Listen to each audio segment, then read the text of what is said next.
All right, let's go to New York next. And Kieran, the Jets, I was actually slightly surprised when I was just putting together some notes because I'd forgotten the Jets actually finished the season 7-10, despite the disaster of Rodgers going down after 4 snaps last year with that Achilles injury that derailed the whole season for them. Just goes to show, I guess, how historically good this Jets defense is. They have a Super Bowl caliber defense. I don't think anybody doubts that.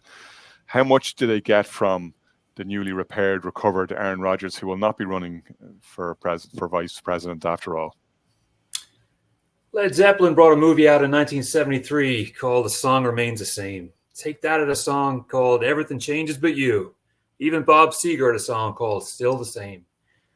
This is the Jets. This is the same old Jets. And until I see something different, I am not going to be convinced. I lived in the New York area for 20 years, and all you heard was Jets chirp on the radio. You saw it in the newspapers. Never has so much been talked about for something that has produced so little. The Jets are one of those organizations. They're terminally the little brother in New York. They're always trying to get the limelight from the Giants. You know, it's like the noisy neighbors with Man City, trying to get that acclaim. But this is 50 years of ineptitude we're talking about. Every single season, and it's all over ESPN in July and August. Is this the Jets' year? Oh, they got Favre. This is the year the Jets are going to win the Super Bowl. Oh, they got they got Adam Gase as their coach. This is the year that they're going to win the Super Bowl. Oh, now they got Aaron Rodgers. This is the year. Are they going to win it all this year? And something happens in October or September, and that's it. And the Jets revert to type. Now, this is a team, regardless of the fact that they lost Rodgers, this is a team in a 5-week stretch from early October, scored 6, 12, 6, 13, and 8 points in 5 games. Now, this is what the Jets do. They talk all the talk in the early part of the season, the preseason. I mean, last year, the entire preseason was dominated by Rodgers. Yes, they had the Hard Knock show on HBO, but it was all about Rodgers. And whether he went down or not, that's what happens with the Jets. They talk a big one, and they say they're going to be great, and they're going to do this, and they're going to do that. They haven't been good. They haven't been adequate, I should say, since Herm Edwards and Chad Pennington in the early 2000s. It's just been a train wreck for year after year. Something terrible happens. I mean, cast your mind back to the Thanksgiving game on Black Friday when Miami completely destroyed them. I mean, he had that punt with, I think it was 3 seconds left, and Miami went the entire length of the field. Long story short, this is the same stuff we hear from the Jets year after year. And I'm not convinced that it's going to be – I don't even have them making the playoffs this year. I think it's going to be the Bills and the Dolphins again this year. And I know they finished 7-10 last year. I think 8-9 is going to be the Jets. I think Rodgers is causing a huge amount of problems. There's just a huge amount of problems everywhere I look. And then the news this week that Nathaniel Hackett is being undermined by pretty much everybody in the organization. They wanted Arthur Smith to come in to be a mentor to Nathaniel Hackett. And then you hear Devontae Adams, mainly based on the receiver show, because Adams was so pissed off with Garoppolo and the situation in Vegas. And now they're putting 2 and 2 together. They're saying, oh, Devontae Adams is going to go to the Jets. Same stuff. It's everyone talks about the Jets. They end up doing nothing. Like I said, I don't even have them making the playoffs this year. And yes, I know they have the number 1 defense in the league, and they've definitely upgraded on offense. Mike Williams, that's a nice pick. I think they're going to do some work with him, and Breece Hall and Garrett Wilson.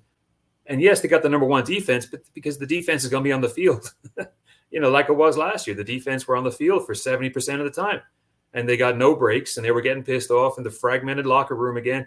And it's the same old Jets, whether it's 2023, 2013, 2003, 93, name a year. Every time the year, the Jets are supposed to be that team, and the Jets just capitulate and revert to type and just turn into a non-playoff team. And despite what everyone's saying, this is my bold prediction. Put it out there. Jets are going to finish 8-9, and they're going to miss the playoffs. And I'm inviting the plethora of angst from Jets fans, but I'm calling it. I think this is going to be a terrible year for the Jets. But guess what? Stay tuned, because it's going to be a lot of fun to watch. And yet, Shane, Aaron Rodgers, whatever we might think about him personality-wise, and he does rub a lot of people up the wrong way, myself included. A long exposure to him in the North as the owner of the Bears. But if he's even able to get, let's say, 70% of the Rodgers we saw in his last couple of seasons in Green Bay, That's going to be enough, I would have thought, to take the Jets somewhere, given how good the defense is, given what they've got available to them. For Aaron Rodgers and members of that Jets offense, who, as Kieran outlined, failed last season. Now Aaron Rodgers got injured, to be fair, but the rest of them probably didn't stand up in the way they should have. Siege mentality is going to be a huge factor to how they approach this season. The fact that in the first 11 weeks they have, 7 standalone games, 6 primetime, 1 in London, 2 Thursday night games in that period. The fact that the league have come out and said, well, the Jets kind of always won, so we're going to put them on so many games early on in the season. Forgive the turn of phrase here, but I think that's a shot in the arm that Aaron Rodgers needs when it comes to being able to G himself up to put in the performance that he believes he can put in. He obviously sees himself as the next Tom Brady, somebody who can play into that level of his career and still manage to turn out a Super Bowl win. Are we expecting MVP caliber seasons like what we saw near the end in Green Bay? No. But that doesn't mean that the Jets can't be good enough in so many of these games. You'll even look at their schedule. It's not incomprehensible that they have 7 wins from those 11 games that I mentioned. Look at it one by one, keep going. So can we expect it to happen? Probably not. But until we see Aaron Rodgers and the offense go on the field and fail, we can't rule it out. And that's just the question. And look, as Kieran outlined there, the media are going to feast on that. They're going to build it up. They're going to hype up the Jets. Jets fans who are out there are probably going to be feeling similar feelings they had this time last year, and that there is genuine hope that they can win the division, considering, as was outlined earlier, the Bills taking a step back. And the Dolphins, as we know, are vulnerable to not being able to deliver in big games. The Jets can win this division if Aaron Rodgers and the offense, and a big one as well. I mean, Robert Saleh, I think, lost a lot of respect from people in the way that he, in just the way that he dealt with the whole quarterback situation last year. So he needs to claw back respect himself as well. I'm sure there's a lot of stuff going on in the off season. The cameras probably aren't around as much, like there isn't a Hard Knocks following them this year. I can't imagine they're going to run out on the field with the American flag in prime time, like Rodgers did against the Bills on, I believe it was September the 11th, hence the occasion. But, the pressure is still on there. Saleh needs to build respect, and Rodgers needs to prove that all these offensive players, these teams mates with, who on all accounts seem to back his ability, are excited by his ability, and the entire organization is reliant on his ability, considering that's how they've set everything up in terms of their choice of coaches, their choice of players. Rodgers is effectively assistant GM at that organization. It has to work. And if it works, it will have fantastic results. I would just give it a 30% chance of working right now. But until it goes out there and it collapses, we just can't rule it out. I know it is the Jets, and the Jets are going to Jets, but it's just, Rodgers can find a way to surprise us and play well, particularly in that original stretch of 11 games, and there's so many primetime games. Because, the message behind that as well is basically saying, we expect you to be interesting for 11 weeks, but from weeks 12 through 17, we expect you to be out of the playoff race. How is that going to be taken by the guys in New York when they're training?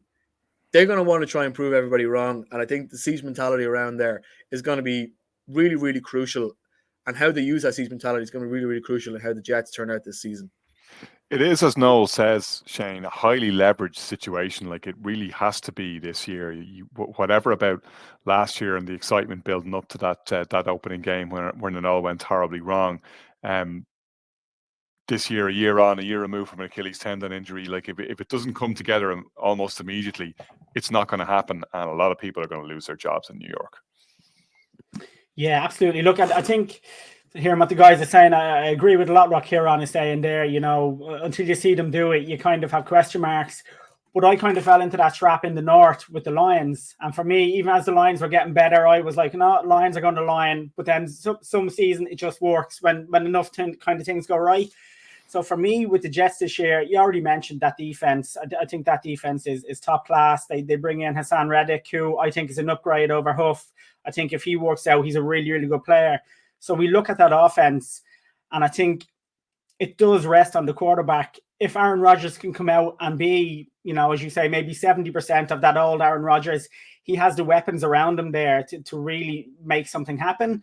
And that's just going to be the interesting thing now. It does, for me, all hinge on that quarterback. And if he can keep his ego in check, and if he actually physically can be back to a starting quarterback who can make a difference. And I just have a feeling they're going to do well this year. I don't know. I'm not the biggest Rodgers fan myself in the world, but I think there's a lot riding on it. I think you guys have all kind of covered it. There really is a lot now going into this. There is for Salah. I don't rate Salah that much as a head coach at all. I think he should have been gone long ago, but he's still there. Nathaniel Hackett, as was mentioned, there's question marks about him. And I was listening to a Jets fan today talking about him, and he actually said he forgot he was still there. He thought he'd been sacked. That's how much in the mind frame they are with him. So I don't know. I think the pieces. But the whole thing looked like it was coming apart down the stretch last year. No, did. the offense seemed to be at war with the defense, or rather, the defense was at war with the offense. Going, what the hell? As Kieran mentioned, like they put up enough points to win maybe one game over the course of 5 games. They were absolutely pitiful. No, they definitely. I do think they have put a good kind of structure in place now, player wise, from what I can see, what I think, on defense and on offense. And I just think now it's this quarterback, and it might, it could be anything with Aaron Rodgers. It could be off-field stuff that goes wrong that causes an issue. It could be divisions in the changing room. As Shane said, he's essentially like the assistant head coach, or he may even have a bit more sway than the head coach really when things go. So it's just going to watch and see how things develop for him. I think this team will go how Aaron Rodgers goes, and if he melts down or something goes wrong or he's not physically right, then that will impact the team. And if he does have that purple patch and kind of hit a percentage of what he has been before, then I think that they'll benefit. And again, this is a fascinating division because there's 3 teams here who I really look at and wonder how they're going to go on into next season. And the Jets are definitely one of those. It could be boom or bust. But as Kieran said, it could be fun either way just to watch and see what happens.